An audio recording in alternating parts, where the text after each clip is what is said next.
दोस्तों आजकल social media पे एक भोजपुरी का गाना काफ़ी ज़्यादा वायरल है जिसका नाम है देबरा ढोरी चटनाबा। ट्रेंडिंग नंबर 2 पे भी आ चुका है। दोस्तों बता दूं कि चंदन चंचल का यहाँ तक तो ठीक है, लेकिन दोस्तों बता दूं कि इस गाना को गाने के बाद कितना सारा प्रॉब्लम आया, कितना सारा कठिनाई आया है, आज के इस वीडियो में आपको जानने को मिलेगा। दोस्तों बता दूँ कि यह जो गाना है देबरा ढोरी चटनाबा इतना ज़्यादा पब्लिक लोगों ने सुना है, देखा है कि ट्रेंडिंग नंबर 2 पे आ गया है। लेकिन इस गाना के मामले में बहुत सारे कलाकार लोग, बहुत सारे हमारे समाज के लोग, बहुत सारे मीडिया के लोग इस गाना का विरोध कर रहे हैं, जिसके कारण हमारे चंदन चंचल जी के ऊपर काफ़ी ज़्यादा सवाल भी किए जा रहे हैं कि आप इसका मीनिंग बताइए। तो चंदन चंचल जी बताते हैं कि ऐसा नहीं है कि भोजपुरी में हम पहली बार इस तरह का गाना गाए हैं, इससे भी पहले बहुत सारे कलाकारों ने इससे भी ज़्यादा अश्लील गाना गा चुके हैं। तो आप लोग क्यों नहीं उनके सवाल करते हैं? तो मीडिया वाले ने कहा कि आप जो इस गाना गाए हैं देबरा ढोरी चटनाबा, इसका क्या मीनिंग है?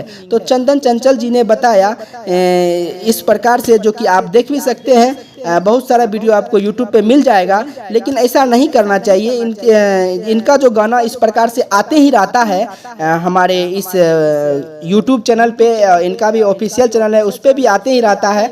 इसका बहुत सारा गाना YouTube पे आपको मिल जाएगा जो कि काफ़ी ज़्यादा रोमांटिक होता है, और इस गाना में कुछ अलग ही अंदाज से बनाया है चंदन चंचल जी, जिससे कि काफ़ी ज़्यादा लोगों को अच्छा भी लग रहा है, उस गाना का मनोरंजन भी ले रहे हैं। काफ़ी ज़्यादा लोगों ने इस गाना का बायकॉट भी कर रहे हैं, काफ़ी ज़्यादा इस गाने को लोग अश्लीलता भी मान रहे हैं, कहीं ना कहीं इसका विरोध भी कर रहे हैं। तो दोस्तों बता दूं कि चंदन चंचल जी जो है, इनका बहुत सारा गाना इस प्रकार से आया हुआ है, आप YouTube पे सर्च भी कर सकते हैं, और इससे भी इसी प्रकार का अश्लील बहुत सारा गाना आपको YouTube पे मिल जाएगा, आप देख सकते हैं, सुन भी सकते हैं। दोस्तों आप इस चंदन चंचल जी का जो एक गाना वायरल हुआ है जिसका नाम है देबरा ढोरी चटनाबा, आप इस पर क्या कहना चाहते हैं? हमारे इस कमेंट बॉक्स में अपना राय जरूर दें, और इसी प्रकार का वीडियो देखते रहने के लिए आप हमारे YouTube channel Amit for you के साथ जुड़े रहें। धन्यवाद।